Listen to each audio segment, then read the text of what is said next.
All right, and we are live. So thank you very much, everybody, for joining us. This is the Lone Chemist podcast. My name is Johnny. I am the Lonely Chemist. I mean, the Lone Chemist, Freudian slip.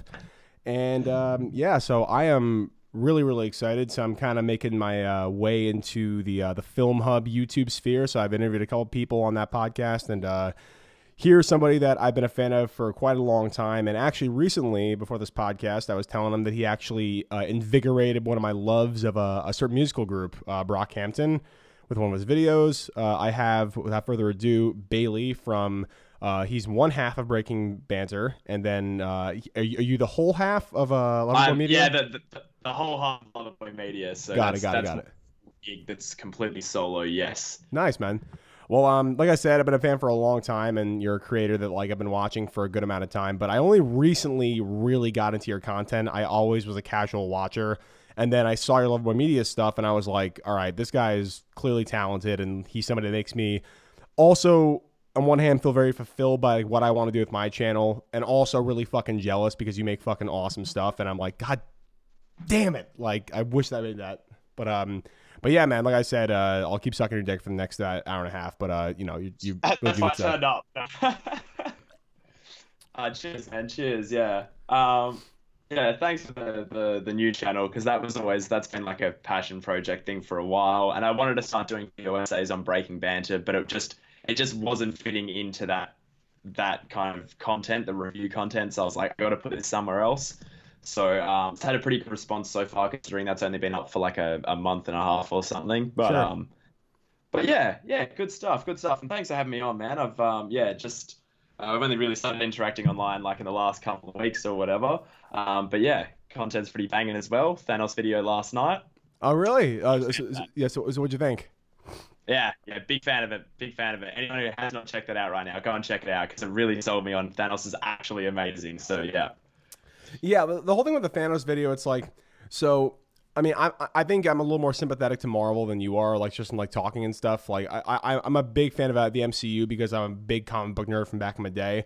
But, like, as a person who loves film, I'll be the first to tell you that not a movie they have made is perfect. I'm not one of the Snyder people that will, like, defend everything the guy's done as, like, genius. But, like, I do have a kind of a soft spot for the characters, and so I've always been just craving, like, they do a great job of motivating their heroes, but they just have not done a good job with their villains. And so when I saw Thanos, like, in the comic book, he's kind of like a you challenge me, boy. He's one of those, yeah. Yeah, like the big bads that are just kind of brooding and not really anything, like, special to, like, latch onto. And, like, also you can make the argument that, like, he's kind of just like an immature lover boy, like, sorry to throw shade at your name, but I'm sorry, you know, like, he's a guy who's trying to, like, you know, fall in love with death and basically prove his worthiness to the embodiment of death. And so yeah, when you have that idea of, like, being obsessed with death in the comics being a literal representation of, like, wanting to actually get your dick inside of death, it's like that comes across as just kind of silly. It would never have worked. There is no way that would have worked. I'm so glad they didn't go that route, because that would have just been like, nah. No, casual audiences could not have taken that. No way. No way. Yeah, exactly. And so, like, when I made that video, like, I really sat down and I thought about it. I was like, shit, like, they did justice to the comics that I love, and that's how I was inspired by. But they did some kind of original take in a way where it doesn't bastardize the character. It makes it even more compelling when you really think about it, because what does he want to do? He wants to kill all of humanity, and it's because he's obsessed with death, but not because he's in love with death, because he truly believes that what he will do will save the world, which is, like, you know, and like, you know, like, the hallmark of a good villain is if you look at their point of view, they become the hero of the story in their eyes, and that's, like, something that's missing from pretty much every single Marvel movie. So exactly. Yeah, but thank you for the compliment. I appreciate it. You know, I'm pretty self-deprecating, so any compliment I can get, it's you know, a nice change of pace. Oh, that's right. I'm pretty sure all of us YouTubers are. We're so used to being, like, knocked down by, like, other people that we just, after a while, just slowly fall into it ourselves and are like, yeah, I am trash. I make trash content. And it's like, nah. We're all out here working hard.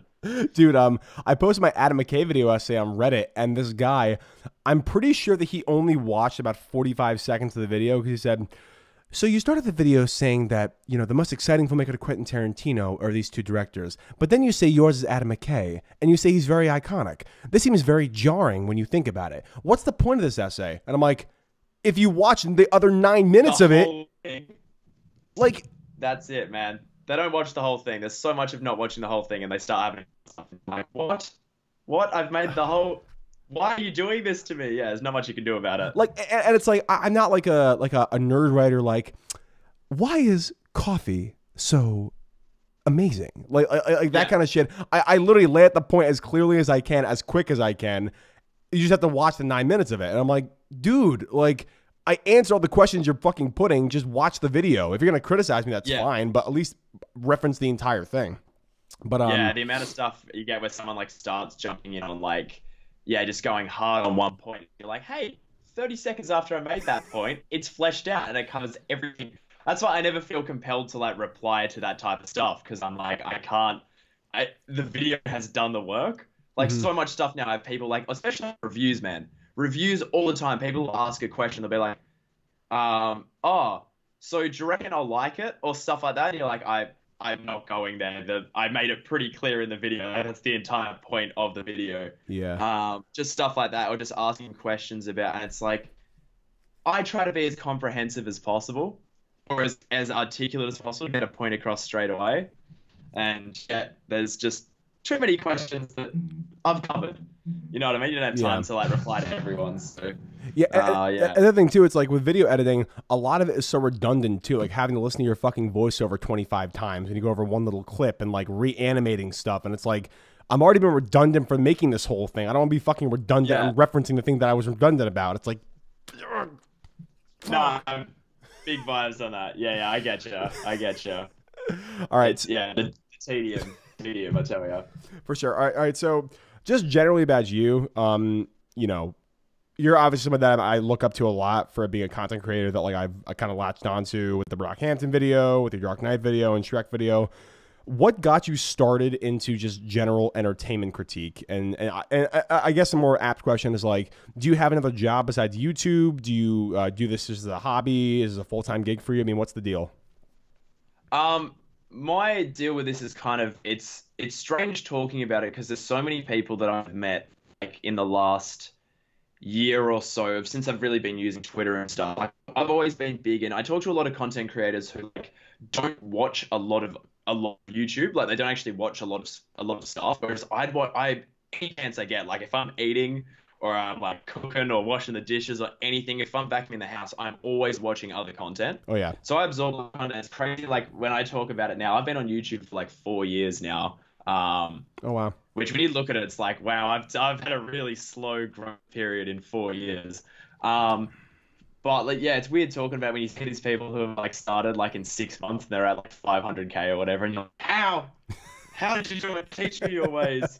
But I basically got into it because I do Breaking Banter with works at like part-time at a cinema. So we were just seeing movies all the time, right? And at some point it was just like, why don't we try that YouTube thing? Like, why don't we just try as like a side thing? Why don't we just try this YouTube thing? So we started reviewing movies, and our early videos, like, you know, most people go on about like, oh, my early videos were trash. Ours are like broken. Like our first like 50 videos we did, like because we're both, Jay's an actor and I'm a director, and so the technical understanding of how anything worked was not there. The editing skills were not there. Our like sound for like our first 100 videos is clipping into another dimension. and like it was stuff that was like, we had someone else come in one day and was like, why don't you just turn the mic down? And I was like, oh, how? Just basic stuff like that. So we were just seeing all these movies. We were getting like $1 tickets. So we just started like, we were like, if we're seeing all this stuff, we might as well talk about it. So it was like a hobby early on while we were still at university doing film. And then after a while, because he works at a cinema, he became like a manager. He started having contacts with like Disney, Universal, like all the what do you call it, distributors. And then they were like, hey, we don't have any like young critics doing this. You want to start coming to our like preview screenings? Oh, wow. We were like, holy shit. Yes. we get to see everything early. Yes, so we just straight on that. And yeah, so we're just reviewing for a while. The channel's not really growing, and one day Jay's like, "Hey, why don't we try to do like this thing where people watch movie trailers live?" I'm like, "Okay, cool, give that a shot." And views fucking exploded. Like we were struggling to get like over 500 views per video, and Yeah. then it just like our views exploded. We're starting to get like 5K, 15K, Wow. 25. It just started going up. And we got into this rhythm of just doing trailer reactions like all the time, and we do the reviews in between. And the channel was just, it was popping at the time. But the thing is, like, I never really liked that content that much. Like, it's fun to do, but I don't watch anything and I sit there like, I don't make any. I'm not, like the reaction games are all about like, oh, it's so good, like losing your shit type of thing, and like you've got to like externally project what you're feeling inside. So it's not fake. You're just having to externalize the process of Yeah. watching stuff. And people were just watching the reaction part. We talked for like 10 minutes after about what we thought the movie was going to be like, who's working on it, trying to work out how it's going to be. No one was watching that stuff. And so after a while, like at the beginning of this year, I just said like Jay got into Whopper, which is like a super prestigious acting school. Like it's where Hugh Wow. Jackman went. Wow. So he got into that, and we knew that he wasn't going to be around much this year. And I was like, I got to do the reaction stuff. Like in the Australian time zone, we're like 12 hours roughly behind the US, between 12 and 15 hours. And so all the trailers are dropping at like 3 in the morning, 4 in the morning. It's exhausting. And I just couldn't do it any longer. So I was like, I want to start doing essay content. That's what I'd always wanted to do, was like inform people and get people excited about movies. Yeah. Because it's fun. It's fun. Everyone loves trashing on movies sometimes, right? Like you Yeah. gotta love. You have your movies. Like for me, one of mine is Justice League. I could rip that movie every day for the rest of my life. I hate it so much, but I don't want to keep like spreading that like all the time. Like as fun as it is to like rip on stuff, I wanted to start talking positive about movies that I liked. And so yeah, that's where the idea for starting this new channel came. I was doing all the why I love videos on Breaking Banter to begin with, and then I got to the fourth one, the Brockhampton one, and I was like, this needs its own space. Because like you're doing reviews that take 5 hours, and then these videos that take like the Dark Knight one took me like it was ran about somewhere between 80 to 90 hours, I think, all up. Yeah. And I was like, it got less views than the video I posted straight after that was a review, and I was like, I don't care if they get less views starting on a new channel. I just need them in their own space. Yeah, for sure. Like where No, I hear you. I don't feel depressed looking at them getting less views. So yeah, so that's where I'm at now. But I also work. I work on Saturdays and Sundays at IKEA. I've been there for like 8 years, man. I've been there since I was 14. Oh, wow. It's crazy. But yeah, that's what I do. So I pretty much do it full time now. But it's not like YouTube revenue is the most reliable thing. So I've still got the weekend job because of it. Yeah, I But, gotcha. Hold on, yeah. hold on a sec. I'm changing my camera because we're lagging like a motherfucker over here. So let me just. Yeah, okay. Yeah, let me change it real quick. Oh, good. All right, there you go. Oh, Now, good, now, yes. now on my shitty low budge camera, but it's okay. What's up, dude? That's okay because mine's also. We're both in the same zone now. That's so good. That's so good. Yeah. Yeah. So that's like a rough thing of my story of how I kind of got to where I am now. But like I never really expected to be like I consider myself now, like I hate the term, but I would consider myself now a YouTuber. Yeah. And like I never really expected that I was going to be here doing it for this long, this unsuccessfully. But I didn't really expect, because I have the filmmaking background, and like I'm only just now getting back into writing and directing and assistant directing on other people's films and stuff. So it's kind of weird now coming back to that after like you get I'm like I'm too deep into the YouTube thing now to stop. You know what I mean? Exactly. Like exactly. I need the validation now. Like I could not possibly stop myself until I get to 100K, and who knows if that's ever going to happen. I could be like 60 still, like I'll get there one day. But It's yeah, gonna happen, man. It's maybe- gonna happen. It's gonna happen. Come on. Oh, hopefully at some point. I'm trying to just play the next couple of videos right and play into us stuff that will get traction. People like their controversy, and I'm not particularly making controversial content right now, so Yeah, for sure. it's a hard thing, especially as well. Like as we've established, I'm not huge on the MCU, so it's like, what else do I talk about? So let's talk about it. As a fan of the MCU. All right, so So you like my Thanos video, which thank you very much for that. I appreciate that. So what's your grab at the MCU? Just like the No, it's not great. See, here's the thing. I love MCU content on YouTube. I watch a lot of MCU content. Okay. A lot of people have done some great stuff. Movies with Mikey is one of my favorite channels. I love that stuff. All of the guys on Hub Group all does MCU stuff. I love that.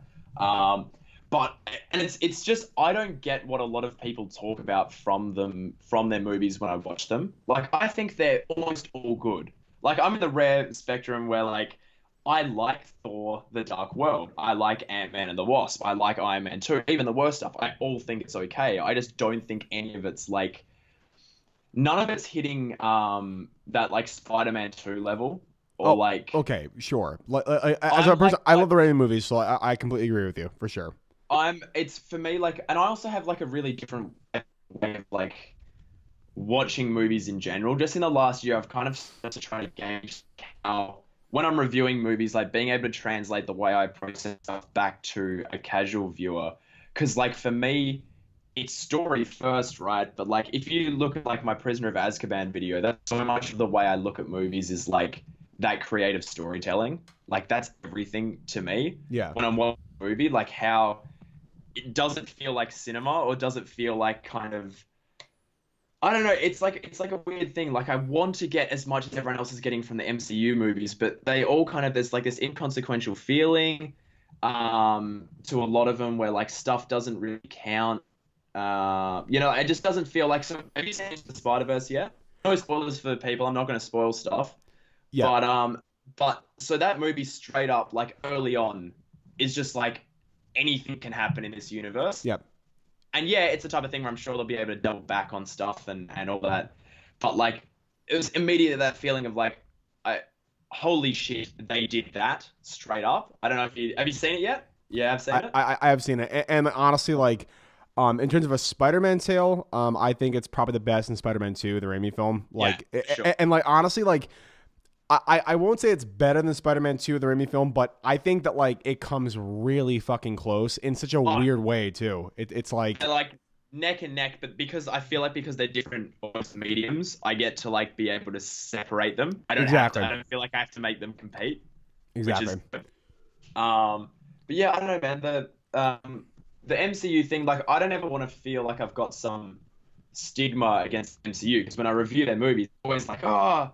But there's a part of like I get caught up in the hype of how much other people seem to love them, and then in that first week I'm like, oh, it's the best thing ever, and then it just slowly dissipates into like I would not basically put it this way, I would not think about MCU movies if they weren't the pop culture phenomenon they were. Okay, sure. Which is almost like That's I feel fair. like a lot of people would be in the same boat, but like I wouldn't talk about them if I wasn't talking to people talking about them all the time. You know what I mean? No, Not in the I same totally way agree. that I talk about Star Wars. Like I talk about Star Wars anyway because I feel that way about Star Wars, but not, I don't like Star Wars at all. To be honest That's with not you. good. And it's totally, man, I don't even like Star Wars that much. I like certain parts of it, and I like talking about the lore and whatnot. But yeah, I don't know. I don't think I really clicked into how much I like talking about Star Wars until The Last Jedi, which is a red zone for the podcast, so we won't talk about that any further. But yeah, that was like, I don't know. I love talking about that movie, even though I don't completely love it. I've never really had that from an MCU movie. No, honestly, like I prefer you actually like were honest and say like, okay, I don't find like that much enjoyment in it, which is totally fine. And like as I said like before the podcast, like I am an MCU fanboy. I was a fucking comic book dork. I was bound to be a virgin until college, so I got a girlfriend. What's up, Sarah? I hope you're watching. How you doing? But like yeah. By the way, I love my girlfriend. I love you, babe. Sorry. Yeah, like. Like basically, like I love flex. No, it's not a flex. I'm trying to make sure I'm doing damage control while I'm on the podcast. Okay, that's good. But you know what I mean? Where it's like, so like I love those stories. I love those comics, and I'm very much in the camp of Alex from High Top Films, where like he is in love with those stories and those characters and those sentiments he has. But he'll be the first to say that none of those movies are perfect. Like none of them. Yeah, and I will say the same thing. Like I think none of them are perfect. I think Infinity War is the most transcendent experience you will get from the MCU, but even that's not perfect. Captain America is terrible in that film. Thor's emotional arc is good, but it slows down the entire arc of the movie, like when he's trying to go to Niveldadir. But like, you know, put it this way, I find the least amount of problems in Infinity War than I would with any other MCU film, because I feel like that one, even though it's such a weird film and it's like it's so tightly wound as a storytelling medium, it is the most succinct in terms of like, okay, we spent a little bit of time with this character, then that character. It's almost like a Game of Thrones episode almost, where it's like every single transition to different people, it makes sense in the story when you actually think about it, like just from a third party perspective. But I agree with you, like, you know, I enjoy the movies. I enjoy them all, but like none of them are like high art. And I feel like Infinity War is the closest it comes to that, but even that is way below like a cinematic masterpiece. But but like as you watch my video, I still hold that like the screenplay for Infinity War took a lot of talent and a lot of vigor to actually write. I would never. That's part of why when I reviewed it, I was like so much more positive than I feel like I'd usually be. With MCU movies, because like by no means should they have been able to pull this off to any like did. even a 10th of the degree that they did. So like from that point, I respect the movie way more than I enjoy it. Like as an achievement, I get around that way more. Yeah. Yeah. I don't know. The easiest way for me to actually explain, like now that I think about it, to explain my like if people like I just don't get why he doesn't dig the MCU as much. The easiest way to explain it is that my favorite MCU movie is still Iron Man 1. Yeah. And I feel like that almost explains what my thing is in and of itself. That's self-contained. That's, I don't know, that's for me, like, it's still the best for me. No, for sure. Nothing is past. And the thing that really pissed me off about that is like, so I agree, like in terms of like a quality film, that comes the closest that it is to like, you know, okay, this is a great film. I think Infinity War and Iron Man for me are pretty much tied, but like I would say the Iron Man, like, yeah. But I will say that like the problems that were in Iron Man propagated for the entire MCU, because basically the producers saw the success that Iron Man had. So what do? They had an emotionally charged villain who had a lot of great backstory. They had a villain that kind of sucked and was shoehorned in. They had a romantic, tepid love interest that didn't really come to fruition until like probably halfway through the story. It's like all those problems, and like, you know, for all of Iron Man's faults, I think it's like a viscerally complete movie and fantastic. But it's like, you know, all the problems that it exhibited back in 2007 or 8 when it came out, like like they're still present in the MCU until Infinity War, where they actually made the villain the main character, which was just a version of expectations for me. Yeah, which is good. I mean, they did, I think, you know, between that and Black Panther this year, they were like, where I was like, okay, we're on the right track now. Because I'm one of the few people who really didn't, I feel like it's one of the few people who really did not get around Thor Ragnarok. So like for me, I was like, after that, and people like praising it being super creative and stuff, and I was like, it's standard. I was like, it's not. I was sitting there like, people are nuts for Ragnarok, and I'm like, okay, I get so much of what people are saying, but it's like, it's not. This is what you think creativity is. Go back and watch Spider-Man 2 again and then get back to me. Like, I was kind of stunned by the response to it. So, yeah, I don't know, like, MCU, I don't know. I'm always excited for the movies going forward. I think I'm more excited for Endgame than I've ever been for any Marvel movie ever, because I know this one, like, there's no turning back from shit. Like, anything that goes down in this movie is real. Everything's authentic.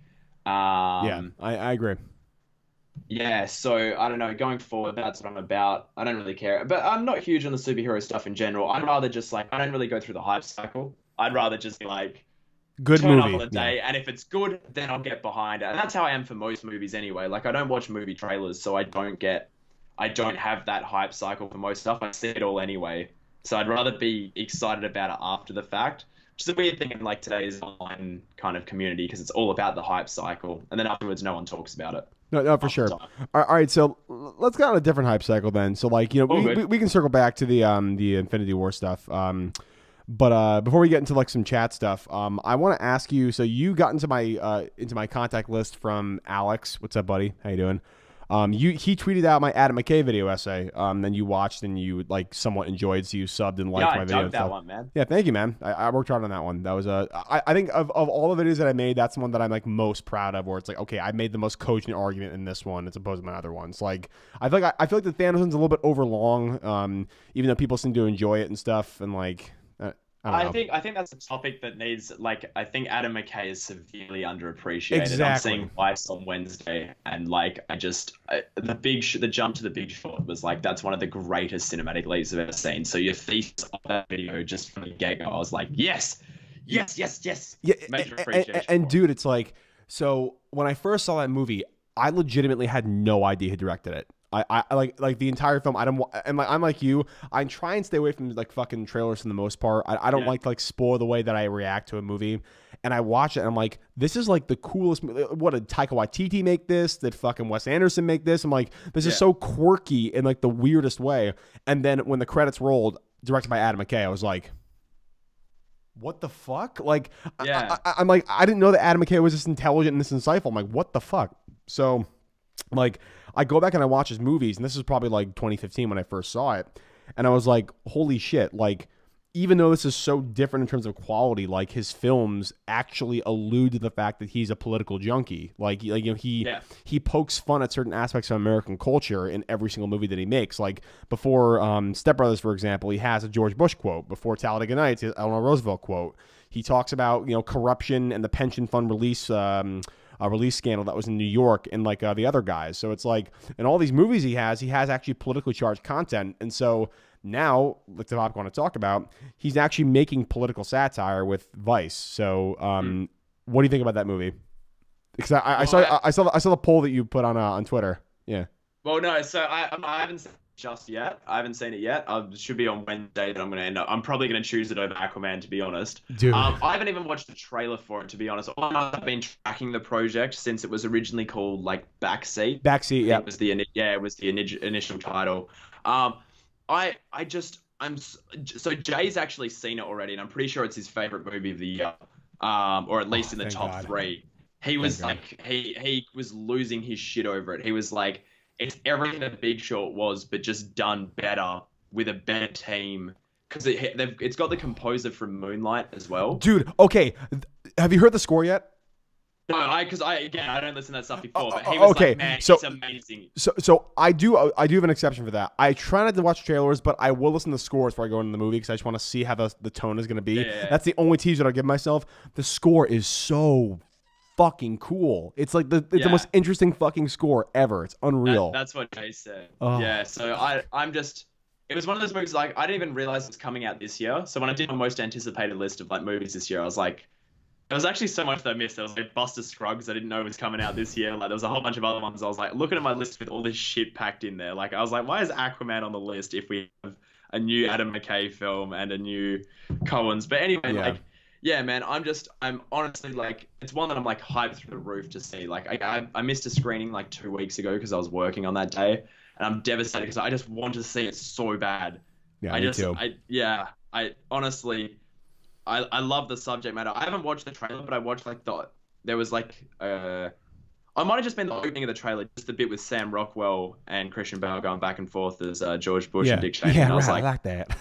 I was like, I could watch this just for the performances. Like, this could be the biggest shit, like, piece of shit movie, and I could just watch it for like these guys going back and forth.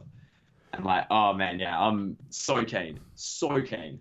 All right, so, and like I said, I'm not a big fan of trailers either, but on this one, I caved. It gives no context for the movie. You learn nothing about the film, That's what I was told. Yeah, and honestly, it may serve you well because the use of the fucking song in the trailer is honestly like I think it's probably the best trailer I've ever seen, and just the fact the movie's getting fucking praise reviews is just like, you know, thank Yeah, God yeah. it's not overselling or underselling. Like, Yeah. I would recommend you watch it at least at some point. If you want to be completely blind, do that. But like, it is a genius fucking put together trailer. Like whoever edited Oh that yeah, is I an tend to absolute genius. when I edit the videos, I watch the trailers anyway, because I have to like for just dropping all the footage and stuff. And there's that many trailers where I'm like, oh, I kind of wish I'd seen this one like before the movie. Yeah, Just because like obviously I don't like having, it's more the fact that I don't like on shot to shot basis, and I like to have the images in my head because then like I'm going through, and examples like there was a Marvel one, no, it was Rogue One, oh yeah, which is something I watched the trailers for, and then I was like the whole way I'm like, all right, well, I haven't gone here and done this yet, so I'm waiting for this now. And then you just the whole way through the movie, it's like kind of eliminates waiting, tension yeah. in certain scenes. Because my brain doesn't shut off, I have to review, so I'm always like firing on all cylinders like that anyway. I agree. But yeah, no, I'll check that out after the fact. But yeah, I'm probably gonna end up seeing it on Wednesday. Oh my Which god. just I'll be tweeting at you pretty much all day to get your fucking thoughts on it because like I legitimately that's my most anticipated movie of the year. Like I knew that like Adam McKay was doing a Dick Cheney movie, and as soon as I saw the first image of Christian Bale as Dick Cheney, like the first step photo, I was like, what the fuck? How is that man's body still working? dude, it's crazy. And he's skinny now too. Yeah, he's gone back to like normal again straight away. I'm like, No, man, no, whoever no. his dietitian. He's not normal now. He's even skinnier than he started. It's like, how? How is he alive? Like I wonder how long he can keep doing it for, because he was told the Ferrari movie where he played like the dude who like the CEO or like the guy who invented the Ferrari or whatever. And he said no to that movie because the weight gain was too much. And then straight away he turned around and like jumped on doing backseat straight away. And I was like, okay. Or like Vice jumped on doing Vice straight away. And I was like, this man is out of control. He loves that self-punishment. He just has a supreme amount of self-loathing. I'm just going to eat nothing but McDonald's and pies and soda just for the or the machinist, half a can of tuna, half a can of tuna and an apple. Yeah, half a can of tuna, a pack of Marbreds every single day, apple and black coffee, and I'm like, yeah, fuck, man, like that's just that's punishing. What do you think of method acting? To be honest, and now they're on the subject, like, because your boy on Breaking Banter, he's a big actor, right? Yeah, so it's such a broad term. Like, I think the way that people understand, because of the way it's talked about online and in articles and stuff, is so limited. You know, the way that we look at that style of acting.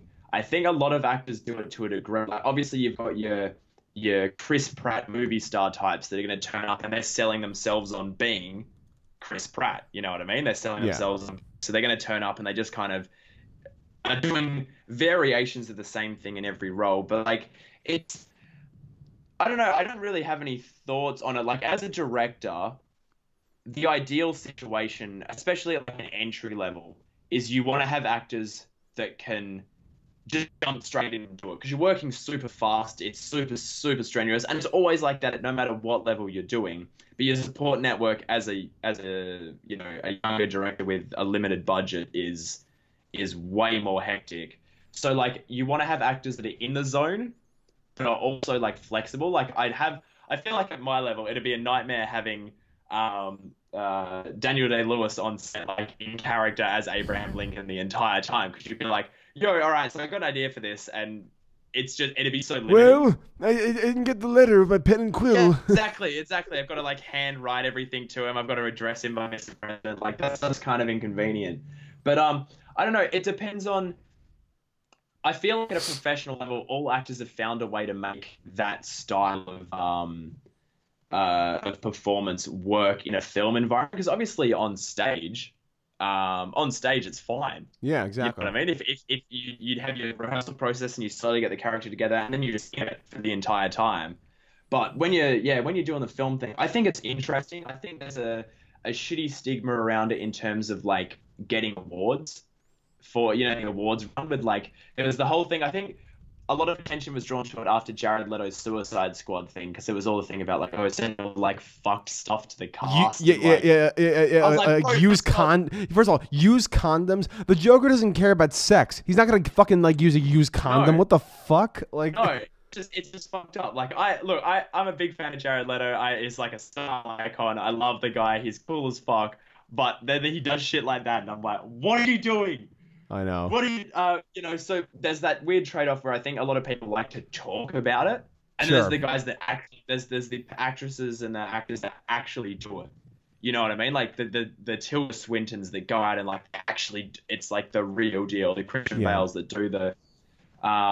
So I don't know. I think it makes the performance almost more impressive when you have that context behind it. But the scaling of how we understand it's a bit all over the place. I don't know. What about you? So I think like you kind of hit the nail on the head where it's like, okay, so there are method actors that like they will just do things to like, you know, almost convince other people that they're subsuming the role that they're trying to Yeah. convey. Like the Jared Leto thing, I know for a fact he didn't actually believe he was the fucking Joker. He was trying to get fucking attention for it. I know that. But there are people, method actors. Like, for example, I think Bradley Cooper is a method actor, doesn't get a lot of credit. Like, for American Sniper. American Sniper, yeah. I listened to an interview with him, and he literally, he actually to a T described method acting, or at least the way that I think we should perceive method acting. So like someone asked him, you're like, like 5'10", and Chris Kyle is like, 6'2". How could you even like, hope to play this guy? And he said like, I lifted more weight and I ate more protein than I possibly could. I had to get to the point where when I looked in the mirror, I believed that I was him. And like, honestly, like that's the way we should view it. Not like doing fucked up shit and trying to fuck with your co-stars. It's like you're doing something singularly to actually convince yourself that, okay, I can suspend disbelief for long enough to try and become the person that I'm trying to convey, which I think that's the way that you should really view it. Not like this whole like, it seems like this culture of method acting, it's become more tepid over time, but there are some actors out there that like, Bradley Cooper, like I said, is underrated. Christian Bale obviously is a huge one. Daniel Day-Lewis, which I mean he's done now, but he was a big one. Like for My Left Foot, I think for like 4 or 5 months he tried to only use his feet when he was trying to do things, which is crazy. Tilda Swinton, like all these people are like, they're really talented actors, but I do hope that like people don't mistake method acting for like quality acting, because it also takes a person who's able to manipulate their emotions enough to actually have a great emotion charged performance. It doesn't just because you use pen and quill for 6 months only means that you're gonna have a great performance. It's not exactly. It makes for like a great set story, and when they'd go on and doing like the actors roundtables, the interviews leading up to award season, whatever, it's like it makes for interesting stories. And there's always like there's so much stuff about the set for Lincoln with Daniel Day-Lewis that's just so interesting. Yeah, like it makes for great stories. But like I think to a degree, actors also have to earn the right to be able to operate in that kind of way. Like you couldn't come on as like a first time actor and be like, right, well, I'm doing it. I'm going to be in character the entire time. You're going to address me as so-and-so. I'm going to be, it's like, you've got to kind of earn that type of thing. And I think it does definitely take a toll on like who wins awards for acting in certain years. Cause as much as like, I look back at 2013, I'm like, Jared Leto like was great in Dallas Buyers Club. I totally bought him, but like, why does Michael Fassbender not have the Oscar that year? 12 Years a Slave. I keep looking back at that and I'm like, okay, so he's very much like he can jump in and out between takes and he's really easy to work with in that type of way. But I'm like the method acting narrative around Jared Leto like took over that year, and like that's what got him here. And like he was amazing. I don't want to understate how good great actor, great acting performance for sure. Is in that movie he's amazing, but it's like I still look back at 2013 and I'm like, I cannot believe Michael Fassbender did not win that year. You know what I mean? It's like because of the narrative that they surround the stuff with a lot. You see it happen every year though, so I've kind of just resigned to it. I'm like, that's how it happens, I guess. Method acting is like it's. I feel like people view it as more of like an actual method than a tool. I think it should be called like, I don't know, subversive acting or like submersion acting, something like that, where it's like, it's not like method acting should complement your performance. It shouldn't be the only thing guiding your performance. And I'm not saying that Christian Bale or not Christian Bale, Jared Leto only is method acting. He's a very talented actor. I mean, he's doing some amazing stuff, but like when you have somebody that didn't do the method acting prep, like, 12 Years a Slave for Michael Fassbender, even with Steve Jobs, he was incredible. When you have somebody that just does regular accent prep and like, physique building, like that's almost even more impressive. The fact that they didn't have to embody the character so much where like they have to believe they're them. They're just so talented at like, manipulating emotion and conveying things that they actually are better at doing that than someone who didn't do that. So yeah, for sure. Yeah, it's an interesting one. I find it's such an interesting thing to look at and like see how different people talk about it in different ways. It's really weird, especially looking back at stuff in like the early 2000s and the 90s. Like someone like Russell Crowe used to classified himself as like going method for stuff, and yet like you listen to like his accents and stuff, and there's a big difference between whatever he was doing, whatever someone like Daniel Day-Lewis is doing. You know what I mean? Yeah, I agree. So I wanted to ask, so looking for 2019, this has been kind of a slow year for movies. I feel like, there are a lot of Oscar bait movies that come out right now. Like Green Book is one that I haven't seen, but that one's coming out, or already came out, I think, with Viggo Mortensen and Mahershala Ali. The two that I'm really looking forward to are, well, actually just one, to be honest with you, is Vice. I'm really pumped for Vice. I don't really give a fuck about Aquaman, to be completely honest with you.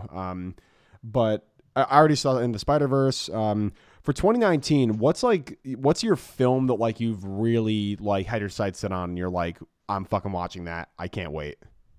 It's weird because 2019 currently doesn't have a lot of names. So my anticipation for movies comes from who's making them, right? Mm-hmm. And 2019 doesn't really have a lot of big names that are obvious to me yet. So like this going into this year, I had like a new Ryan Coogler movie. I had more than anything, I had a new Steve McQueen movie with Widows, and I had a new Quaron movie with Roma. And it's my two favorite filmmakers with a film in the same year. I've also got new movies from Damien Chazelle with First Man. We had If Beale Street Could Talk, which is still coming up. Also, what did you think about First Man, by the way? I loved it more than I can put into words. Really? As far as I'm concerned, he's 3 for 3 in terms, or like I haven't seen Madeline on the Park Bench, but I don't know if that really counts because it's a thesis film. Yeah, like I liked it. I don't know, like it wasn't as emotionally impactful for me. Like I think Whiplash is his masterpiece. Like, but I think La La Land is just as good. But like Whiplash for me, like really resonated to the point where like I still think about it to this day. It didn't hit as hard for me as Whiplash and La La Land did, but I still liked it like a lot. Like and Ryan Gosling was good, a little more detached emotionally than I was expecting from a performance from him. But I still liked it for sure. Yeah.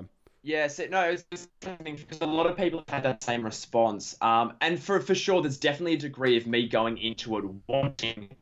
It's like I would have been pushing myself super hard through it to like engage. But I don't know.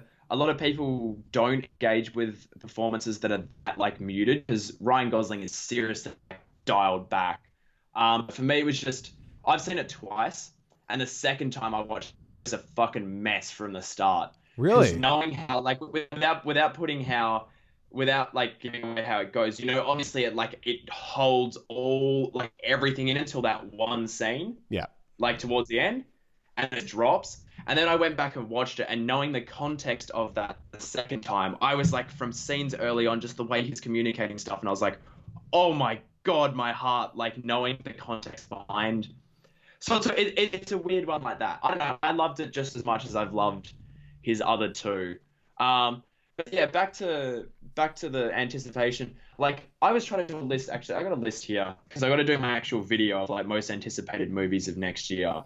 And let me just have a look because I didn't have a lot for next year, man. Like there's honestly not a lot that like has got me fired up. Once Upon a Time in Hollywood is the obvious one. Oh, yeah. With Tarantino's new one is obvious. The pairing of, regardless of the entire project being super exciting, the fact that we have like pretty much two of the last actual movie stars that draw box office. We have DiCaprio, and like DiCaprio acting now is an event. Yeah. After The Revenant, like he will now do it for the rest of his life where like people do not turn up because it's him. He's like the last real movie star. Like Tom Cruise is as well, but Tom Cruise could make Jack Reacher and no one really turned up. Yeah, but DiCaprio's acting ability is like he's a movie star. Yes, I agree, he's a leading man, but like his quality of acting is so far above all the other. Like that. Yeah. There's nothing like that. Like sure. We haven't had anyone like that who is like, so as I said, like Chris Pratt probably, or like Robert Downey Jr. probably. They're like people turn up for them. They're not on his level of like skill. Like they're not. He's a completely different ballpark.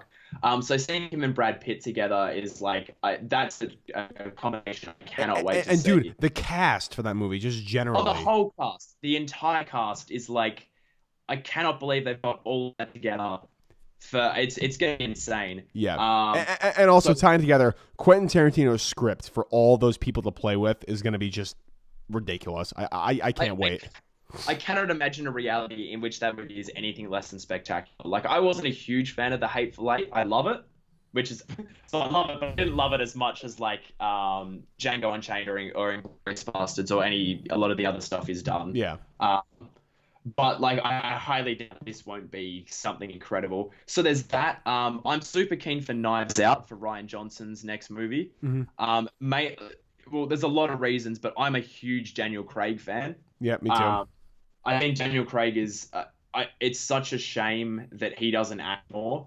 He demands so much fucking money. But on it's that's honestly what it is half the time. And you hear that he's been like signed on for something, and then he pulls out because they didn't pay him enough, and it's like, bro, we Yeah, I need know. more of you. Like, did you see Logan Lucky? I didn't, but I heard it was fantastic though. That was one of the best performances I think I've ever seen in my life from him. In like the minimum amount of time he gets was like Yeah. insane. So I'm super keen for Knives Out. And look, unfortunately, I feel like the movie I'm most excited for next year. I say this unfortunately, but is Episode 9, Star Wars Episode 9. And I try not to let blockbusters hit the top of my list like that. But by no means, like, just from the sheer fact of like I so my excitement for movies isn't always like I expect it to be good, so I'm excited for it. It's like I just want to know what the fuck they're gonna do. They are in such a corner right now. We got to talk about The Last Jedi. Like after I tell you my most anticipated, it's Yeah, Hollywood for sure. That's my number yeah, one. yeah. Avengers Endgame because like It's up there for me as well, so man. so, Yeah, so Infinity War again comic book fan like the fact that yeah, they made such an incredible standalone film on the backs of all these franchises that are in Marvel. Like, this could make or break how I feel about fucking Infinity War because like if this movie sucks and like literally it's just like, oh wait a minute, I got the gauntlet now, snap, like, and everything's undone.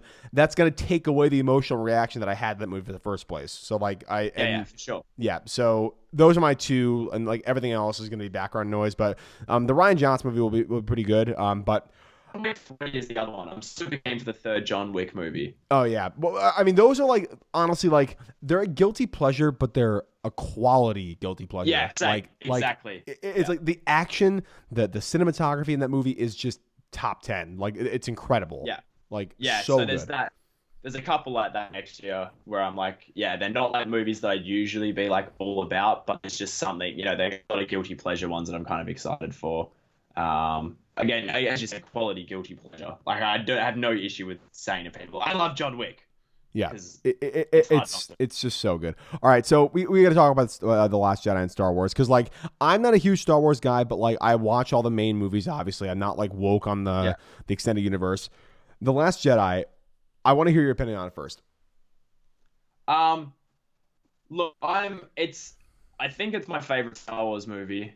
But there's a really like The Last Jedi has been the most interesting process of watching and talking about a movie that I've ever experienced in my life because I walked out of it on their opening night, like a midnight screening, and I watched it and I liked it, right? Like I liked it when I watched it. There was so much that was off about it.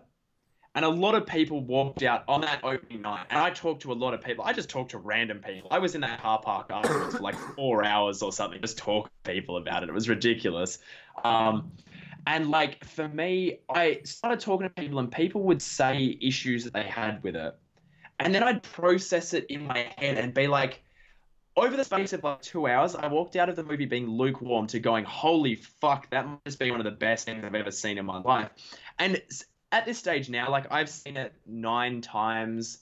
I had a half-done video that I wrote on it that I got to the point I was like, here's the thing. Here's the thing. I don't think that anyone can accurately say whether The Last Jedi is a good or bad movie because there is not a single element of that movie that could not be perceived either way. Like me actually going through and breaking it down, I've got 20,000 words of notes or something that I took for it. It was fucking ridiculous. Every single element, I took so much down while I was preparing for this video. It's like, holy fuck, I don't think there's anyone that can say anything at any point that could not go the other way. Like me saying, oh, it's good. And then someone else could either be, no, that's bad. Like it's such a weird thing in like, changing the way I kind of see subjectivity. I don't know, the fact that like a movie could be so utterly divisive on every single element on a second by second basis. Yeah. And I just happen to love it. I just happen to love it. And I think it was a really big risk what they did. Oh, for sure. I It was a don't big risk. I don't know how, in any context, anyone is ever going to make a Star Wars movie that pleases everyone, which is why I'm so excited for Episode 9, because I think they're going to meet people halfway. They're going to have someone rip a Star Destroyer out of the sky and murder a bunch of people, which is, I feel like, what fans want to see. There's a part of me that wanted to see Luke do that. Yeah. But I know that what I got from The Last Jedi felt like so much better to me in the end. So I don't know.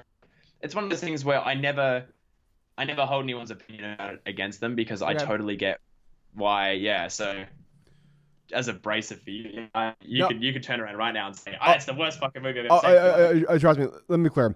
I don't think it's the worst movie I've ever seen by far. Like not at all. Like, and I'll tell you, there are some things in there, and I'm not a Star Wars fan, to be honest with you. I like the movies. I'm not like super receptive towards them. There are some things in there that are some of the best Star Wars elements, like the entire franchise. The throne room lightsaber sequence with Rey and Luke is one of the best scenes in Star Wars, period. Like it's incredibly well choreographed. The score there is incredible. The CGI is incredible. The light speed sequence with Laura Dern's character, which I have a different problem with that, but the sheer cinematography and the beauty of that instant is absolutely jaw dropping. And unlike other people who watched the movie, I did like the fact that Luke was jaded in the movie, because, like, obviously it's a departure from his character in the other movies. If you've grown up 30 or 40 years and, like, you've seen all your friends either turn on you or die, you're probably going to be pretty jaded. So that kind of makes sense why he would be jaded in that sense.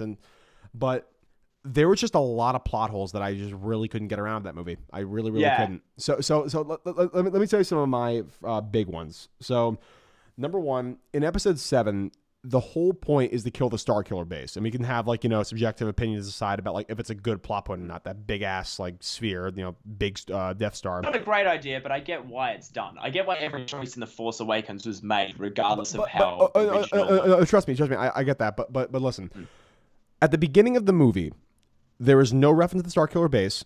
There is no reprehension that the First Order feels about that big thing. Because think about it. That was essentially, presumably, the stronghold of all the ships in the First Order, right? And they destroy it.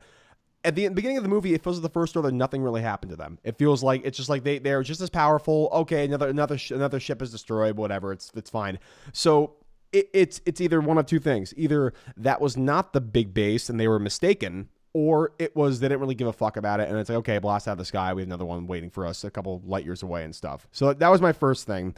And, like, obviously, I'm a chemist, so, like, science is a big thing for me. So, like, why is gravity in space? Like, why do they drop the bombs? Why don't they fly up in, like, the middle of the spaceship instead of, like, dropping down? That like, shit like that kind of, like, was whatever, but I didn't really care about that.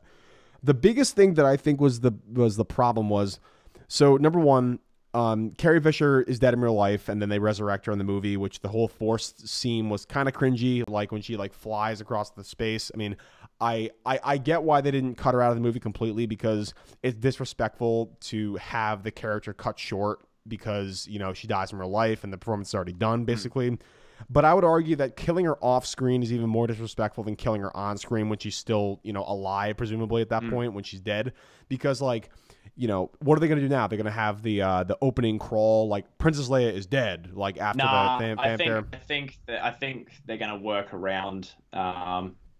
I think they're going to retire her as opposed to, like, she won't die. I think they're going to find a way to retire her. They work around. But even so, like, and honestly, like, even as sad as it is to cut the performance short or whatever, edit around it, you could use her death as a rallying cry as the reason why the Resistance has to fight the First Order, and, like, actually give her an emotionally charged send off for that reason. She dies and the entire Resistance rallies behind her and puts aside their differences with, like, the purple haired bitch and fucking Poe Dameron and stuff. Like having her death be the reason why they have to fight. And obviously, cutting performance short is terrible, but, like, that's something that, like, that is a legitimate issue for the next movie, where it's like you have this character that, like, she's the only person that survives in that in that theme of let the past die. Han Solo is dead. Fucking Luke is dead at the end of the movie, and so instead of having the entire Dead. Oh, okay, dead. Yeah. He's a Force goat and he's dust. But, like, you have that theme of let the past die, where, like, basically, they could have actually tied in really nicely if all the old characters from Star Wars died, and then basically these new people are going to subsume the roles that, like, they're given by these people that have, like, left this world. So it's like when you have those people, you have some people die, some people don't, and then you have let the past die. But then at the end of the movie, Leia's going to die anyway. So it's like those inconsistencies didn't really jive for me.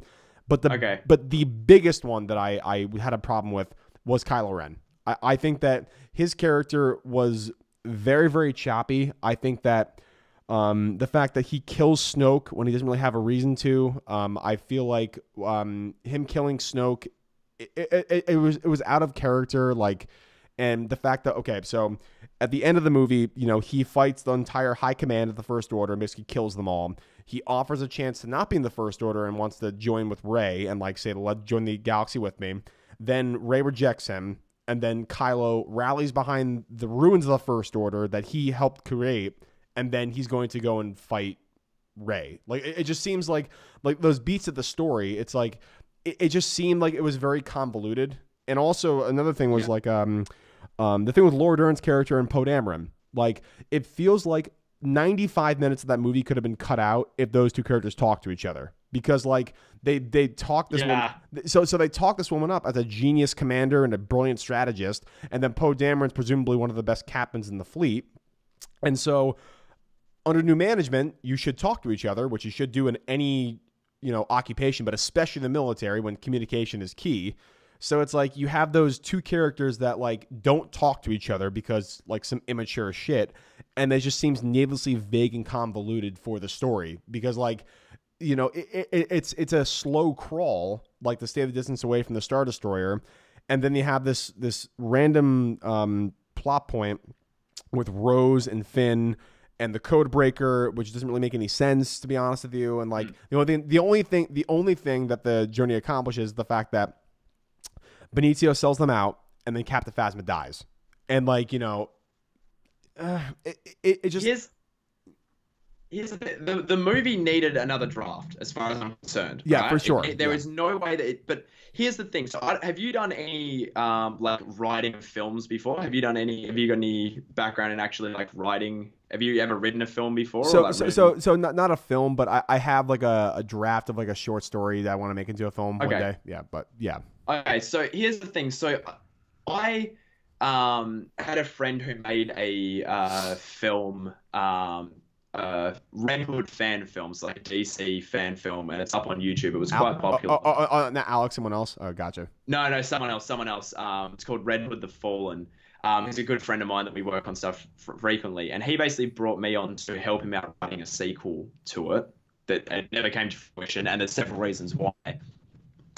And the entire process changed my understanding of just how fucking tricky it is to write, not even just a sequel, but just an actual screenplay in general when we're focusing on plot. So I'm a very character-driven writer. I write character-driven stories, right? Yeah. And like it just changed the way I looked at like how difficult it is if you want these two plot points, right, that don't correlate at all to work in the same story, how much work you have to do to get them to connect.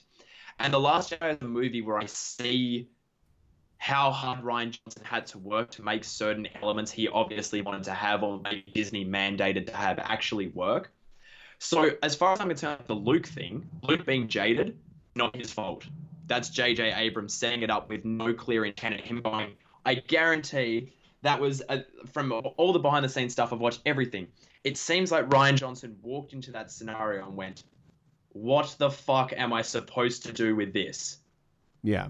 Because it's not Rian Johnson that made the call to have him be like a Jedi that had gone into exile on a planet with no intention of being found. But the thing is, I do actually like that plot point. I actually like that. So do I. But a lot of people have an issue with it. But they're all like, "Fuck Rian Johnson." I'm like, that was J.J. Abrams. Yeah. What Johnson did is he had to work the best he had with that scenario. There's no way that Rey was going to find him. He had to go, "Oh yeah, I'm going to come back." I think there's a lot of decisions that should have been done differently. So like when she hands him the lightsaber, that being played for comedy, bad idea. He should have turned around and lobbed it. Yeah. It should have been not. There was a lot of issues with certain things being played for comedy that undercut the titty milk. Yeah, when he's drinking the titty milk out of the alien. I don't have a problem with that. I'm one of the few people who has zero issue with that. I find that incredibly entertaining, and it really sells the fact that this guy has become a total Yoda-style cooker. He goes full Yoda, and not many people like give that any credit. The No, fact that he's that's true. almost That's true. Yoda. That's true. So there's stuff like that's why it's so good. Yoda's the person that comes and sees him. But look, there's a lot of stuff. So the Holdo thing almost worked. They almost had it to work. There's different ways they could have gone about it to make it work. The issue is at the point that he is about to ruin her entire plan with immunity, she needs to say something. Yeah. That's one of the few points. The 2 points I can't get over, regardless of how much I love the movie, is that Holdo needed to say something at that point because her plan is then put in jeopardy. I get her trying to teach him a lesson, and that it gives Poe a really effective arc going into the movie. Really effective because he's now the new boss. He's now the new leader. Right, so that's super effective now that he's learned that lesson. So that's amazing. But she needed to tell him. The other thing is Luke turning on his lightsaber to go and kill when he's about to kill Kylo. Yep. So it's visual, but that was not given enough context. That's the issue I think with most of the movie in all areas is it's not given nothing's given enough context. So you're like, oh, Luke had a school where he was training Jedi, and then oh no, Kylo's going bad. In all the time the movie has, they could have cut out 10 minutes of crap minimum and filled it in with the stuff we needed. So you're saying about the Starkiller base not having like, oh, it's blown up and they're fine. It's because these movies have worked so hard to not politics in them that bogged down the prequels. If we'd have had a bit of time on the politics of how this world works, how the First Order came into power, how... I don't care about Snoke's backstory. I do not give a slightest fuck. I never have. I never have cared about Snoke. It's all been about Kylo. Yeah. But like, if we'd have given a bit of context about the world's operation, a bit of context about how the politics are working, how the First Order is structured, how, why did we go to Canto Bight? Why was it not Rose's? It should have been said on Rose's home planet where she was in slavery while there was a mining. That got brought up, and I was like, why the fuck did we not use that? We should have used that. That was right there, and it would have given us a more compelling narrative. They could have had the kids rise up. That would have been so much more effective. There's tons of that throughout the movie. But yeah, it's so much of it is about context. So much of it is about the fact that the context is not loaded enough from an actual writing perspective, and that's something I learned. If you're going to have an idea that doesn't necessarily work with this other idea, you have to load the context in every element and not waste your time on anything. And the movie, unfortunately, does waste its time on too many plot points to, I've got to do this to make this work, but this won't work unless I make this work. That's how it goes. So that's why I'm keen for the next movie. JJ is a more streamlined creator. Chris Terrio is working on the screenplay, which obviously has me concerned because he did BVS and Justice League. But at the end of the day, as far as JJ's never written a bad screenplay, even Star Trek Into Darkness, for all of its issues, gets the basics right. Yeah, for sure. And as long as he holds it together, knowing the fact that the audiences were so against this and so against that, but this worked and this didn't, I think he's going to find the perfect mix and make it. The way I see it, I don't see myself walking out of Episode 9 with it not being my favorite Star Wars movie. Really? I don't see them not landing this. I don't see there's so many. It'd have to be someone would have actively had to have like really fucked up for it not to be good. Because they know they have the full picture now. They've tried 4 movies. They know what people want. They know what they don't want. They know that people don't want anything pretty much. They know they're going to lose no matter what. So they're going to have to pick. Yeah, I don't know. It's a weird feeling to me, but I don't see them not landing this. You've got so many elements in play that haven't been used, so many character things to be. You've got the fact that Kylo Ren is aware how bad he fucked up in this last movie. You have the fact that Rey does not want to help him anymore. Like, it's that from a pure setup perspective, having a villain going into a movie now most likely wanting to be the good guy, and the good guy not wanting them to be that. I think that as a pure setup on its own is like, I don't think I've really seen that before. I don't think I've seen anything like that. Yeah. It's like, they start... And there was, as you said, a lot of issues with Kylo Ren getting him to that point. Yeah. But the position he's now in... Interesting. Yeah, it is. As people have said, Star Wars, it hasn't been original in these new movies. There's no way what we get next is not something we haven't seen before. I don't think there's anyone at this stage now who could say, I expect episode 9 is going to go this way. We have no fucking idea. No, I don't know about you, I but agree. we Yeah. have no idea. There's no logical way that like I could work out what is going to happen. Yeah. Everything you thought, a big battle between Snoke and Luke and all, like that's gone. That's not going to happen. Everything that we expected to see in a final chapter is gone. So I don't know. It puts me in a really great position. I get to skip the trailer, get to walk into that movie on opening night and go, I have no fucking idea what's going to happen. Yeah. Let's just jump on the ride. Yeah. I agree because like, there are so many aspects of like, other movies that are so predictable. I think Infinity War, even though it's subverting expectations, as a person who knows comic books, I generally think I know what's going to happen. I mean, I can spoil it for you, but I don't want to spoil it for you. With Endgame? Yeah, with Endgame. Yeah, no. So I'm pretty sure that like most of it's pretty well laid out. Everyone's arc's pretty well laid out. We know that chances are Tony and Steve aren't going to make it out of this one in one way or another. Can I tell you my my speculation? So this is nothing. This is nothing with the comics. This is about like basically what they've set up in the story. Yeah. All right, and so spoilers for Ant-Man the Wasp and spoilers for Infinity War for anybody watching. But basically, so you know how like in the first Ant-Man, basically Hank Pym makes that big point where it's like, no, I will never let the Pym particle fall in the hands of a Stark. The Starks can never get his fucking hands on this. Like, there's no way. And keep in mind, aside from the fucking teaser trailer, I haven't seen anything about the movie or any set images or anything like that. I think what's going to happen is Ant-Man is going to be the catalyst for interdimensional travel because, of course, we see from, the end credit scene from Ant-Man and the Wasp, he's stuck in the quantum realm, and basically, obviously, they're not going to tease that if they're not going to use him. I think what's going to happen is, so it'll operate basically on two fronts. I think that Ant-Man and Iron Man will basically work together, and it's basically Iron Man's obviously going to come back to Earth and shit, and going to save Ant-Man from the quantum realm. And is going to use his own technology in conjunction with the Pym particle, and they're going to use that to travel through different realities and times and universes and stuff, and assemble their own Infinity Gauntlet. I maybe like a suit that Iron Man makes, or maybe it's like their own gauntlet or something like that, but they will use that to fight Thanos.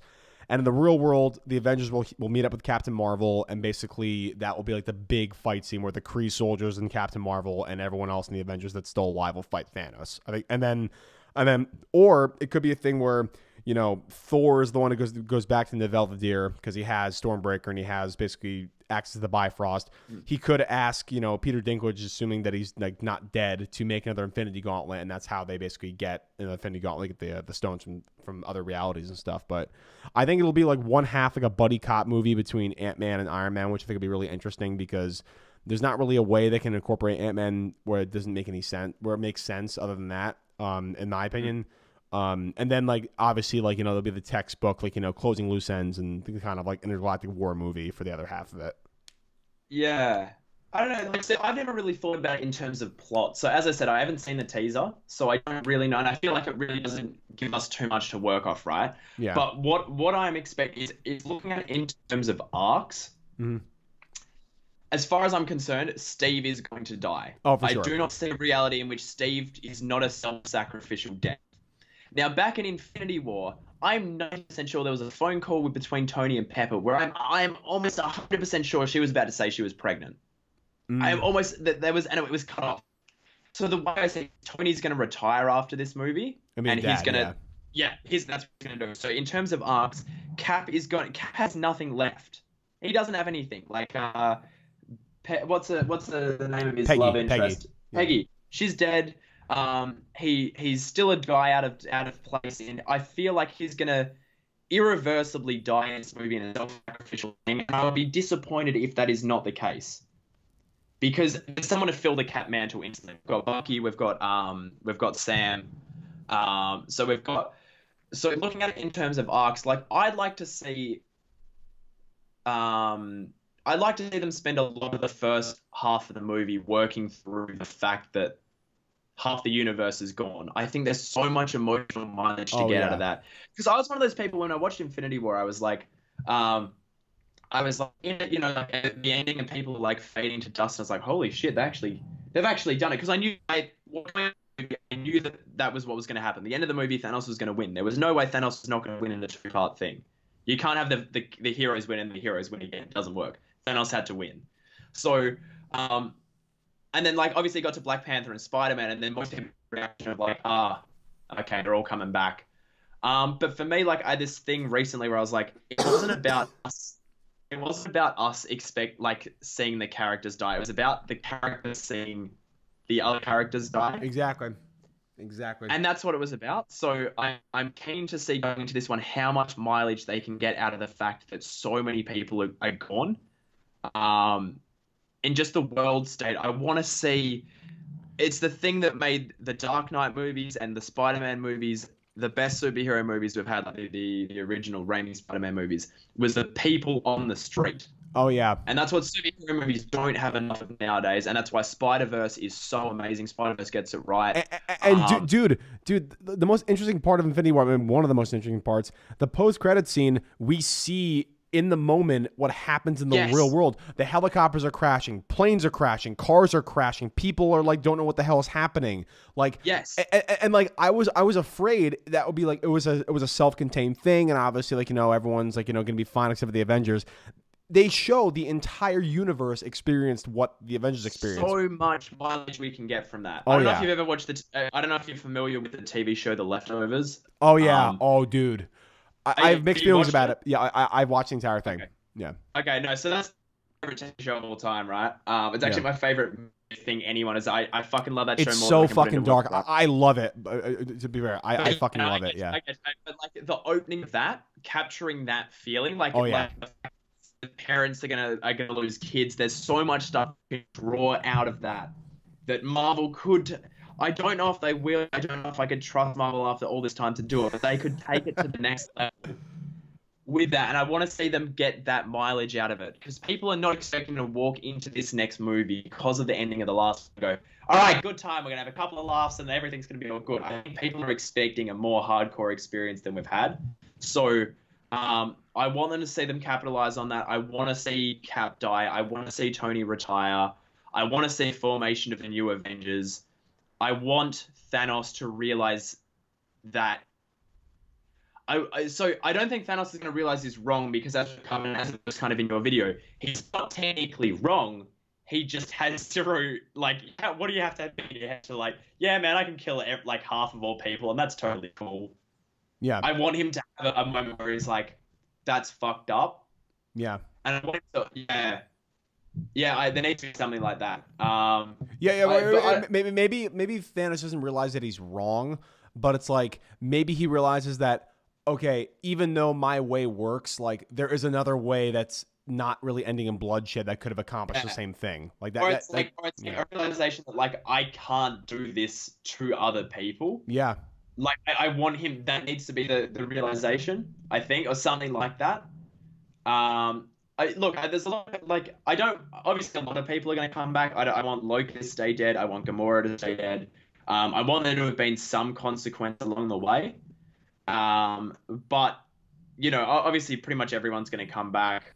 As I said, I hope that Cap dies in a way that he can't come back from. Because I feel like having a cry. An authentic cry where I'm like, it's not like a halfway through a tear and then that's honestly once Black Panther faded, I was like halfway through a tear and then it rolled back up into my eyes. And then after I watched the movie again, and I was like, I get it now with the characters. It's about watching the people. It's about the reaction as opposed to the act. I want to see Thanos have that kind of some form of moment, and then I'll be satisfied. As I said, I highly doubt that I won't walk out of this with it not being my favorite Marvel movie. Me too. Just have Iron Man thrown after a while, but yeah. So I think they've got a lot to play with. I've never really thought about it in plot terms, like you said, though, in terms of how they're actually going to do it. Because honestly, okay. I thought like they were going to do a thing where it's like, oh, we have 4 of the 5 Dragon Balls. We can kill Thanos at the end of the movie. But literally, it took a lot of fucking bravery from Marvel. I mean, obviously, I told you I'm a comic book fan, but I know that the movies aren't perfect. But they did a ballsy thing, just zooming in on his face, and that fucking pretentious little smile he gives, ends. And obviously, have to do a post-credit scene. It's a Marvel movie, but so what I was thinking when they first did the movie is obviously, like in the Infinity War storyline, like in the comics, like they zoom in on his hands and it snaps, Yeah. and so the comic ends. What I thought they were gonna do, honestly, and would have been like crazy, is if they just cut to black, the movie's over, no credits, no post credit scene, the movie just finishes with the snap. I thought they were gonna do something like that. Like that would have been crazy, but like the fact that they still ended it on a really brave note was pretty nuts. So like I honestly like. I'm only putting it together because like I'm using the context clues from like, you know, Ant-Man and the Wasp and things that have been set up. But like honestly, like I can speculate all the live long day. I have no fucking idea what's gonna happen. I'm just like using context clues. Like so, but honestly, that's what I like about it. Like there isn't like a set way for these people to win. It's literally it's like, okay, there's a couple routes that you can maybe surmise, but until you actually see the movie, you have no fucking idea what's gonna happen, which is the most exciting part of it. Yeah, I think that's it. Like not knowing and knowing that it's not going to have a standard story structure as well. Yeah. They can't have a thing where like I don't know. Doctor Strange is when I was like super excited for, it, and then like I was like, oh my god, is this going to be non-linear? Because the trailer single match cuts throughout the movie. It, like and then like you saw the movie and it's like it's very A to B. Yeah, exactly. So I'd be interested to see how it goes, but. God, you got me talking about more Marvel than I'd usually get around, so this is impressive on its own. Dude, it's like I'm not doing it just because like you don't like Marvel. I like Marvel. No, that's the thing. It's fun to talk about. I like talking about the movies more than I like watching them. Sure. I think that it's a weird thing that I have that with a lot of movies nowadays though.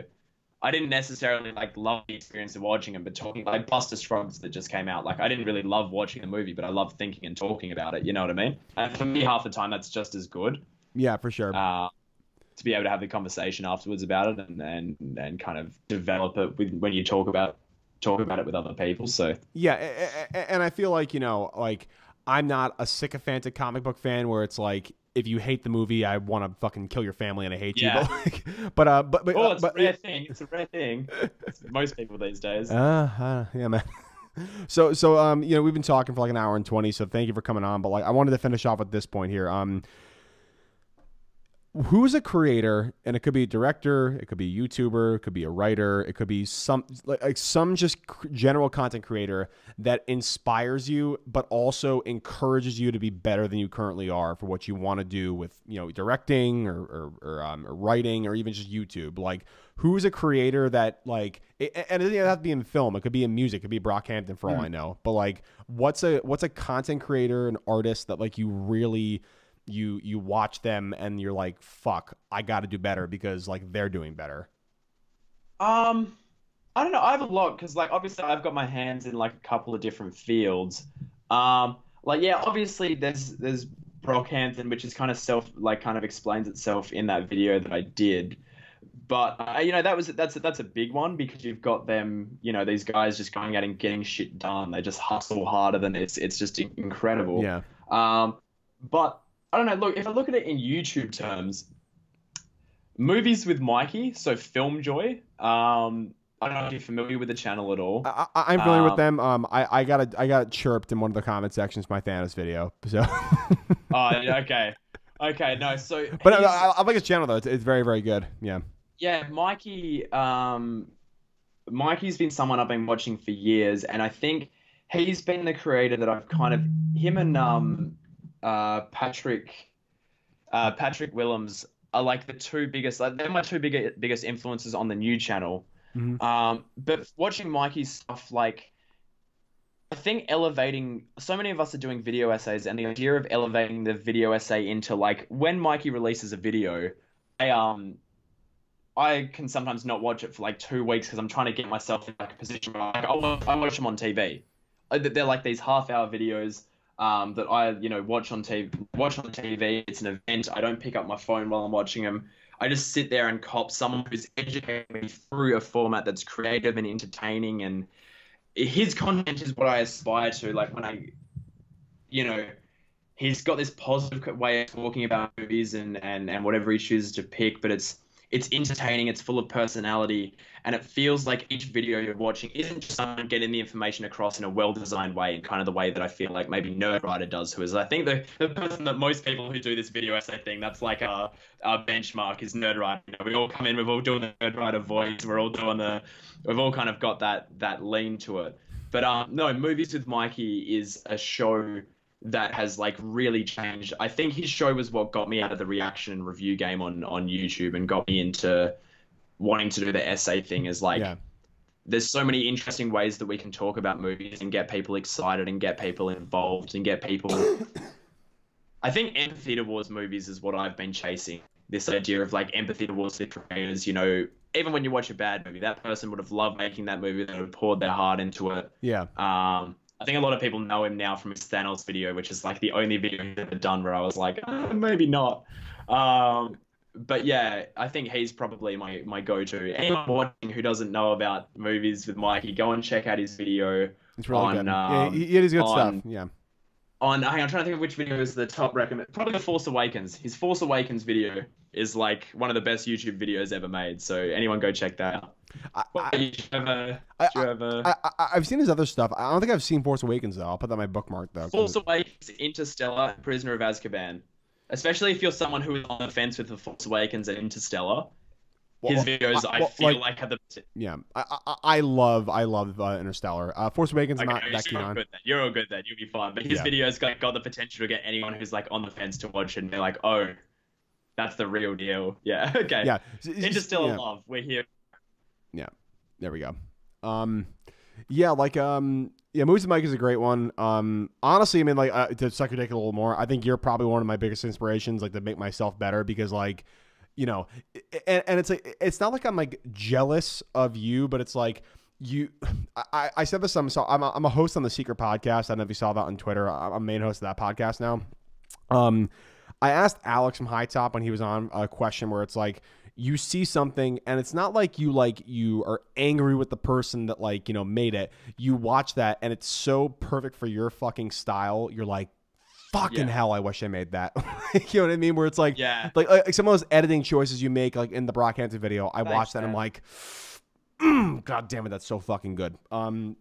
But yeah, like you're one of them. I'm a big fan of Alex from High Top. I mean, dude, his stuff, like, because I've only just come across him this year, and honestly, like, if I was putting down like the best video to come out of YouTube in 2018, Batman. it's Batman Does Not Count. It's that fantastic. Video is fucking phenomenal. Like, yeah, it's so good. Like, so good. Yeah.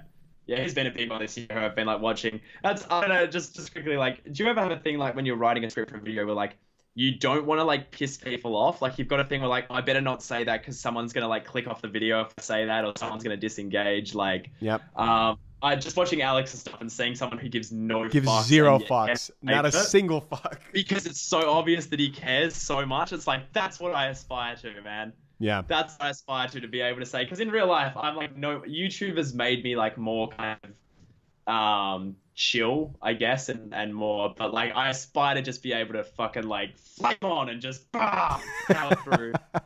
That's my goal, man. He's a legend. Oh, for sure.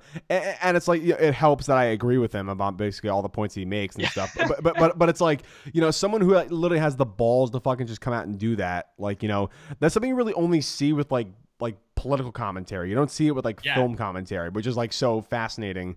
And I've gotten some pretty visceral debates with people on Alex's Twitter feed that I've spanked a few people on his Twitter feed about like some of their hot takes. Like I don't know if you saw my tweet that I did where it's like someone had a fucking really scathing fucking comment on one of Alex's videos, and I did this this GIF and I said, Alex, make subjective opinion. Triggered fan, and that's Kermit like typing on the keyboard. Yeah, I'm pretty sure I did see that pop up. Yeah. But it's like, dude, it's like, fuck, man. Like, he's not coming at it from a place of malice. He's literally just trying to make the movies that he wants to love better. And so it's like, to come at him with like hate, it's like that you're proving his point for him. Like, yeah, exactly. That's literally it every time. So many of us coming out here like trying to do it, and people coming at it and being like flaming torches and pitchforks and shit. Like, like, fuck. Yeah, it's like you're defeating the purpose of the conversation we're trying to have. No, for sure. And then for directors, I mean, like, Damien Chazelle is obviously a huge one. Like, he's just incredible. For me as well, man. Denis Villeneuve, I think he's like, you know, someone that I watch their stuff and I'm like, how? Like, how is it all so different and all so good? Like he did Prisoners, Enemy, fucking Blade Runner 2049, and Arrival. Like the same guy, and it's like, How? Like, there is no circumstance in any other universe where the director can make all four of those films that are completely different and have them all be fantastic, but And they all are. apart. Each of them a year apart.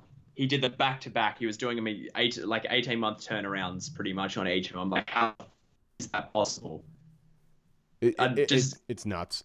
Like No one he's can a take madman. time off, man. That he has the hardest like hustle of any director out there right now. It's insane. Yeah, Insane. it's Yeah, ridiculous. he's right up there. Nolan's right up there. Steve McQueen for me is one where I'm like, every time he makes a movie, I'm like, where are you pulling this shit from? Where the fuck did this come from? Yeah, dude. Shame, for example, like Shame is like that's a fucking hard movie to watch, man. It's like really disturbing, but fuck, that movie's so good. Like Michael Fassbender's performance is like. Shame's the movie that's the biggest influence on like the way I make films. That's in like my top 5 movies of all time. Like that, after seeing that movie, it's just something I never heard of. It was on my laptop on a day that I had my wisdom teeth taken out. And sit down, like, might as well watch a movie. And Oh like, God! I watched that. Wait! You were viked up and you watched fucking Shame? Yeah, I watched that in the Social Network for the first time, back to back, and somehow came out of it going like after watching the Social Network and only wanting to talk to people about Shame. I'm like, has anyone else seen this thing? Has anyone seen this movie? It's the best thing I've ever seen. Yeah, so that movie, yeah, I owe a lot to that movie. But yeah, he's in terms of directors, and then obviously Alfonso Cuarón as well. Yeah. Change just fucking. I don't know if you've seen Roma yet, but like as someone who's been a fan of everything he's ever done, and then turning around and making Roma, I'm like, is this even you? Is this even the same director? Is it really? I haven't seen it yet. Is it really good? Oh man, it almost threw me off. Like I didn't watch a trailer, and I almost wish I'd prepped myself because it took me so long to be like, this is not what I expected at all. I knew it was going to be slower paced, but like there's no subjective camera work for the entire film. It's entirely omniscient. Really? And I was not expecting that at all.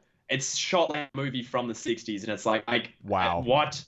And then That's after crazy. it finished, I was like, that might be the best thing that's ever been made by a human being. I don't know. Anyway. No, for sure. Also, another YouTuber that I really like, I'm That Robbie. Like, even though I disagree with a lot of like his points about like the DCEU and a couple things here and there, like it's so fascinating because like he's someone that I disagree with quite often, but I still love his fucking videos and I still appreciate all the stuff that he makes because it's like, you know, like if I disagree with you and you still make a cogent argument where I can be like, you know what, you kind of have a point, like that proves you're a really good content creator, like for sure. That's what you want to be as a creator. That's where you want to be as a creator. Is you want to have people watching because of what you have to say and not because of the content itself. Yeah, you want people watching just because of the topic. You want to have people watching because like, yeah, you have to say. I mean, spoiler alert, I don't know how many of my own viewers have watched this, but I'm not meant to announce this before. After I do the La La Land video, I'm doing one on BBS. I'm doing Why I Love BBS, which is amazing because I hate the movie. So I'm like, really? I want people to not. Yeah, I'm gonna try to convince myself I love it by like talking myself through it and trying to pick out the good stuff. And try to go through that process. I'm gonna try to get Robbie in on that video because I know that he's someone who loves it and try to go through the process of a movie that people are divided over and try to work out how I can convince myself that I love it. Yeah, like that's what I aspire to, is to be able to make a video like that and my own viewers to not be like, oh, fuck you. Like I want to be able to, you know, get to the stage where I can do something like that and my viewers to watch because they want to hear what I have to say, not because, you know, of the content that I'm making. Yeah. So yeah, exactly. That's the goal. Yeah, that's the goal. And it's like people love to be agreed with. People love to have their viewpoints validated. So when you still make something that's palatable, even if people disagree with your certain take, that proves you're a great content creator. So hopefully I get to that point. I mean, you're probably close to that point, and Robbie, obviously, I'm a big fan of. So like, he already is at that point. Yeah. His channel's based on that. Yeah, literally, yeah. Subversive opinion, and then literally like middle finger, like I know you're gonna fucking agree with me even in a couple of these points. Yeah. But yeah, that's it. Hey man, thanks so much for having me on. It's been a blast talking to you and getting to know you. So no, for sure, man. I definitely want to do this again sometime, and yeah, for sure, man. Yeah, for sure. I also we'd love to have you on Film Hub at some point. Obviously, the early stages of getting it worked out, but I'd love to have you on for an episode. You know, we're gonna have like a bit of a rotating roster, but it's obviously not always gonna have all 6 of us, but we want to get people in. So man, as soon as we're like ready to start opening that up straight away, get you on there. Yo, I need you to roast me. just fucking just roast me. That's it. We'll actually disable like so you can't say anything. And you Oh just yeah, have to exactly. Yeah. Mute me, but it's like my microphone's still activated, so my face just pops up like. Yeah, and we'll just sit there and just roast you and Oh yeah. So yeah, tell the people watching who are gonna watch this where to find you. Okay, so yeah, two channels. Breaking Banter is my review channel. Loverboy Media is my essay channel. You can find me on Twitter at Loverboy Media. And yeah, that's probably you don't want to find me on any other social media because it's all just drunk videos. So, All right, well you heard the man. that's it. That's it. Yeah. All right, well you heard the man. Well, this is the Lone Chemist podcast. This is episode 16, and this is Bailey from Breaking Banter and Loverboy Media.